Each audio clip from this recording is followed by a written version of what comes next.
What's up, guys? Welcome back to another Budget Beast video. Last week, I came up with the idea to build a ranger that can clear T15 maps, and the gear only costs 10 exalts. That's 1 exalt per piece of gear. We're back again to do it with the monk. I'm excited to show you how to get the gear off the trade website, what skill gems to use, and how to play it. Let's go. So many build guides out there. We heard them all. They say, yeah, this build is easy to make. It costs 1,000 divines, your left kidney, and your firstborn child. So we say, nope, we only got 10 exalts. Take it or leave it. And then we use Ice Strike and we go, bada bing, bada boom, light work. Woo! What I absolutely love about this build is how simple it is to play. Our main attack is Ice Strike. What we do first is we take our charged staff, use it. See that lightning? Now we attack with Ice Strike. So now we got cold and lightning damage, including shock. And then we just clear screens, no problem. Easy. This is a T15 map. We can clear it, no problem. Now, if you see down below, we also have Tempest Bell. We can put that down, attack the bell, and it ricochets and kills enemies. So charge staff to buff up, and then Ice Strike everything else. Super simple. Light work, bang bang to kill the boss. We want to shoot down some Tempest Bells. Donna. I think she's scared of me. Put the bell down, get the charge, and then keep dropping the bells. Boom, just like that. Light work. Okay, let's go to the skill gems. We're going to start off with how many links you need. It'd be nice to have 4 links on Ice Strike and on Charged Staff. Obviously, the more 4 links, the merrier, but I would definitely aim for these ones first. Then Herald of Ice, Herald of Thunder, and Tempest Bell would be great. We'll start with our main attack. The main damage doer, Ice Strike. That's 80% of physical damage is converted to cold damage. And with 20% quality up here, we have 10% more attack speed. That's crazy good. You want to level this up as high as you can go. Mine's currently at 19. Get it to 20 if you can. The support gems are Martial Tempo. This one is S tier. It's a given. 25% more attack speed. That's that bang bang. Then we got Ice Bite. Since we're doing so much cold damage, we're freezing a lot of enemies. That Ice Bite, that Ice Spice. Attacks gain 35% of damage as cold damage for 3 seconds after freezing an enemy. It's like tacking on an extra 35% of damage. Then we got Concentrated Effect. We're going to do less AoE, but more concentrated damage in the area where we swing that thing. So 40% more area damage, less area of effect, but we get our AoE elsewhere, so don't trip about it. Then we got Primal Armament. Tack on an extra 25% more weapon elemental damage. Gotta love those extra boosts. Next, we got our beloved Charged Staff. Charged Staff consumes power charges and infuses our quarterstaff with electricity. It adds lightning damage and lightning shockwave to our attacks. In order to get Charged Staff, we need to consume power charges. How we get power charges is from resonance in our passive skill tree right here. Gain power charges instead of frenzy charges.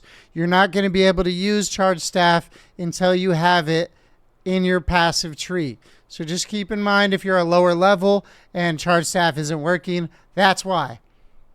The support gems are Heft. 30% more maximum physical damage. Damage, of course. You'll see the next trend is Shock, Shock, Shock. Conduction. Supported skills have 100% more chance to shock. Coursing Current. Shocking hits have a 50% chance to spread to another enemy in a 2.5 meter radius. This is super important to get AoE on this build. You definitely want Coursing Current. In fact, I'd probably put Coursing Current and Conduction in front of Heft and Overcharge.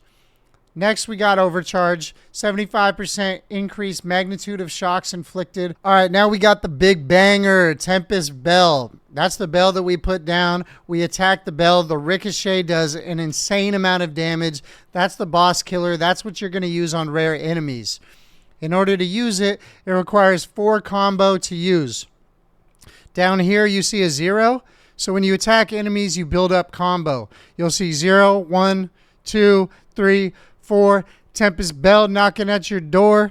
Put it down, attack enemies, bang, boss is dead. It's that simple, really. The support that we use for it is Overabundance. Instead of 1 Tempest Bell, we can have 2. What's better than 1? 2. Support skills have 50% less skill effect duration, so we can have 2, but each one can be put down for half as long. How do we counteract that, you ask? I'm glad you asked. Persistence. Now it has 40% more skill effect duration. So although we lose 50, we can tack on another 40%. We can have it around longer. The idea here is to put down 2 Tempest Bells when you're attacking a boss. Attack both. Bang, bang, bang. Boss is dead. Then we got Font of Rage. This is a good one that generates rage. I'll show you right here. Rage gives you 1% more attack damage per 1 rage gained, up to a maximum of 30. So in theory, you can get 30% more attack damage while you're using this. It's just a great way to boost your damage while you're attacking with Tempest Bell. Okay, now we have both the Heralds, Herald of Ice and Herald of Thunder. Herald of Ice procs when you're shattering an enemy with an attack hit, so like killing a frozen enemy, whereas Herald of Thunder procs when killing shocked enemies. So one is off shock, obviously a Herald of Thunder. One's off shattering, obviously a Herald of Ice. But what we do on Herald of Ice, we take Lightning Infusion. So it does lightning damage and may shock and proc Herald of Thunder, whereas Herald of Thunder takes Cold Infusion, which may shatter and proc Herald of Ice. So when you're watching an Ice Strike Monk, you'll see a lot of AoE damage. You'll kill enemies off screen. A lot of it's due to Herald of Ice and Herald of Thunder kind of synergizing with one another. Now, Herald of Ice, we want Magnified Effect, more area of effect. I already covered Lightning Infusion. Innervate, killing shocked enemies, infuses all your attacks with lightning damage for a short time. Lightning Exposure supports any skill that hits enemies, causing it to inflict lightning exposure when shocking an enemy. Lightning Exposure, it just lowers the enemy's resistance to lightning. Herald of Thunder already covers what that does, and Cold Infusion. We also get Glaciation, which causes 50% more freeze buildup on the Cold Infusion. And then we have Shock Siphon. That recovers 4% of energy shield when the supported skill deals a killing blow to a shocked enemy. As you can see, we have only energy shield, so it's great to have something that replenishes it. Next, let's move on to Combat Frenzy. So Combat Frenzy gives you a frenzy charge when you freeze, electrocute, or pin an enemy. For us, it's going to be freeze. That generates a frenzy charge. And over here, like I mentioned before, resonance changes it to power charges. So that's what allows us to use charge staff. For this, we use Profusion. Supported skills have 50% chance to grant an additional charge. Charge staff will use all of our charges, so this just kind of speeds up getting max charges. Well, now we have Ghost Dance. You may have noticed that the build is basically all energy shield. It is all energy shield. So Ghost Dance helps us regenerate energy shield. It's a 3.15 second duration between gaining Ghost Shrouds, which is what recharges our energy shield. So fast forward just reduces the skill effect duration, so lowers the 3.15 second duration. Okay, we got Grim Feast. Grim Feast is so valuable in this build. Grim Feast basically drops Grim Remnants on the ground after you kill an enemy. There's a 50% chance to spawn a Remnant. The Remnants kind of look like a ghost. You walk over it, you pick it up, it grants you energy shield. Now you can see I have roughly 3,500 energy shield.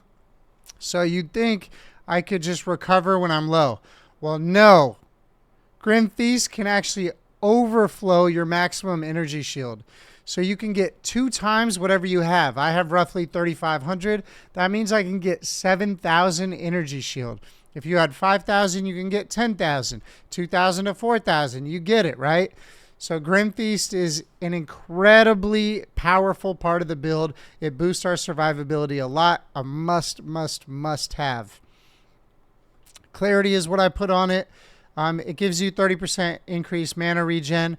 It's good to have, not necessary, but One of the key things about this is additional reservation. It requires an extra 10 spirit. So if you're running low and you can't put that on, maybe just take that off. It gives you a little bit more spirit. Next, we got Wind Dancer. Love Wind Dancer. It gives you more evasion. I have the quality up to 20. That gives me an extra stage of evasion. So normally you have 3 maximum stages. You get 19% evasion per stage. But because the quality is at 20, you can get another maximum stage. So it gives you significantly more evasion rating. Now you're probably wondering, how do you have so many buffs? There's quite a bit. It requires a lot of spirit. Well, where do you get the spirit? That brings me to the passive tree. There's something in here that allows us to get a lot of spirit. I'm going to put a link in the description to Maxroll. It's going to show you what to put on, what skills to get up until level 90. I'll also have a drop down in there that you can click on to go to 85, level 80, and level 75. If you're a bit lower or you have any questions, just leave a comment and I'll respond to everybody and try and do as much as I can to help you out. Okay, now back to gaining all the buffs and all the spirit.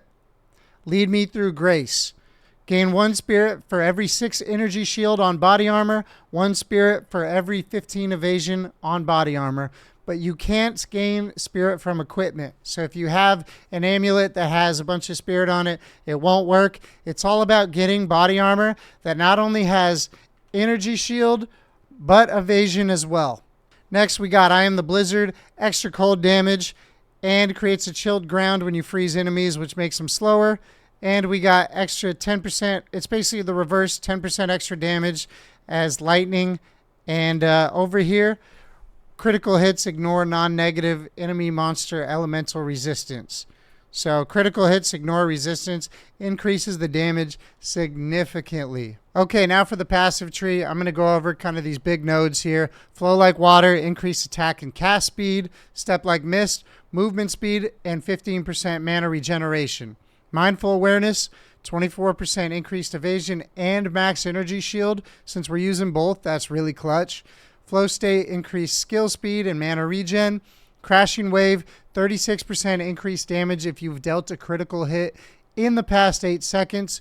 We get pretty decent crit, so we're going to be using that a lot. Take advantage of that.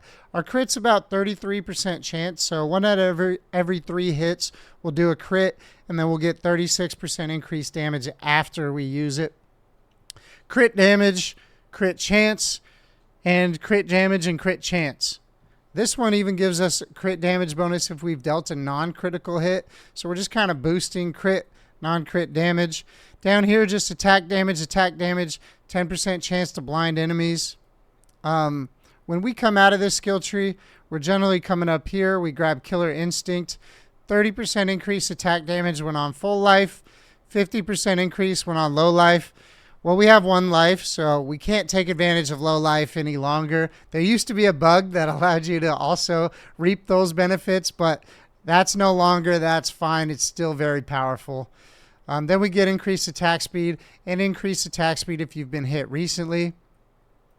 Up here on Resonance, I kind of went over that. We gain power charges instead of frenzy charges. Come down here, we got Deep Trance. That's increased attack speed.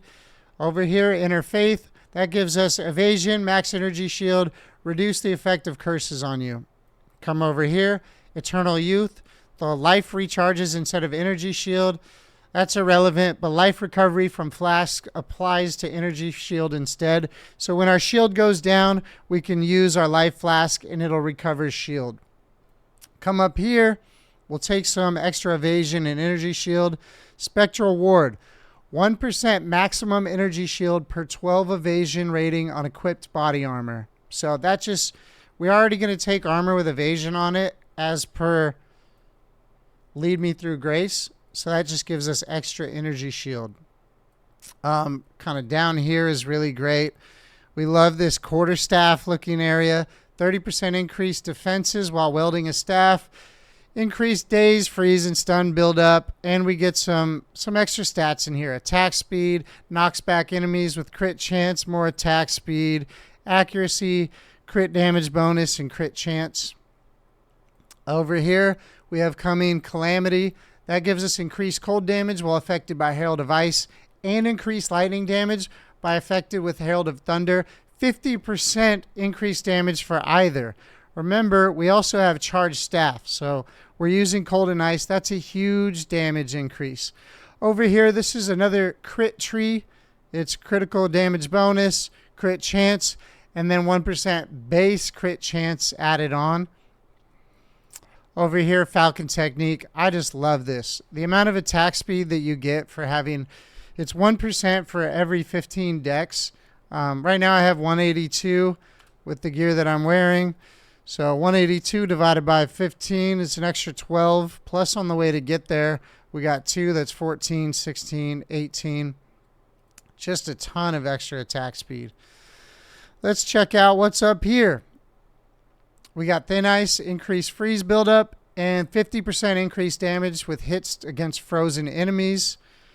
Heavy Frost, increased freeze buildup, and hits ignore non-negative elemental resistance of frozen enemies.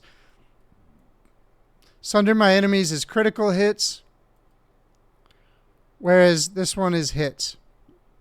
Come down here, Careful Assassin, 50% increased crit chance with 20% reduced damage bonus. The extra crit chance is really nice.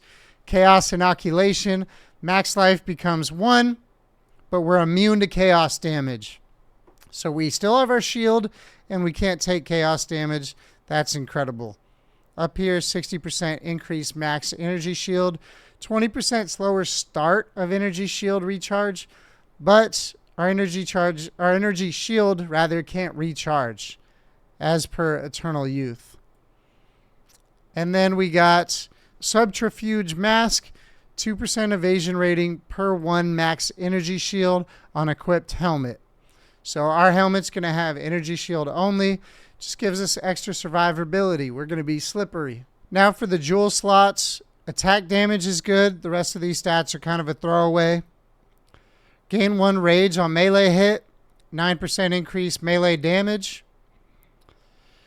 Increased critical hit chance and increased attack speed with quarterstaffs. Increased crit chance, increased attack speed with quarterstaffs, and 14% increased damage with hits against rare and unique enemies. Those are some good ones to look out for.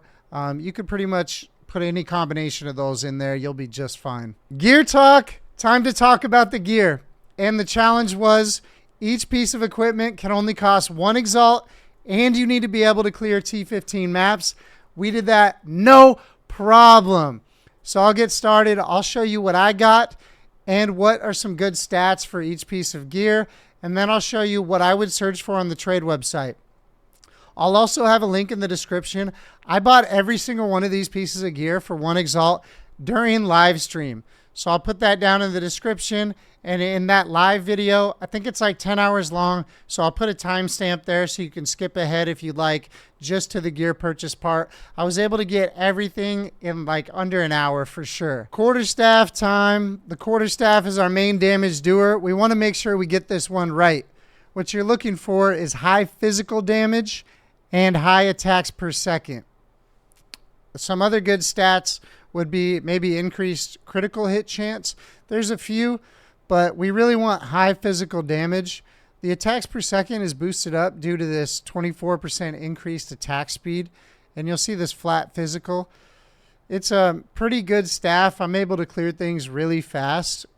I'll show you how to search for the staff that you want, and you'll do that at the PoE2 trade website. I'll put a link in the description to show you how to get there. You'll click on that. It'll bring you to this page. The way to search for your quarterstaff or any item is make sure you're on PoE2 standard or hardcore if you're hardcore. Come to your item category. Let's go quarterstaff. And to make sure that we only search for 1 Exalt, go to buyout price down here. I'm actually going to move my camera in order to help so you guys can see what's going on. So we'll come down to buyout price, go exalted orb, make sure you go max 1. So that puts a cap on the price. So that way we filter out everything that costs more than 1. You want to start with really strict filters. And I'll show you why. Because if we just search for quarterstaffs that are max price 1 Exalt, What happens? 10,000 matches. That's ridiculous. Nobody's going to search through 10,000.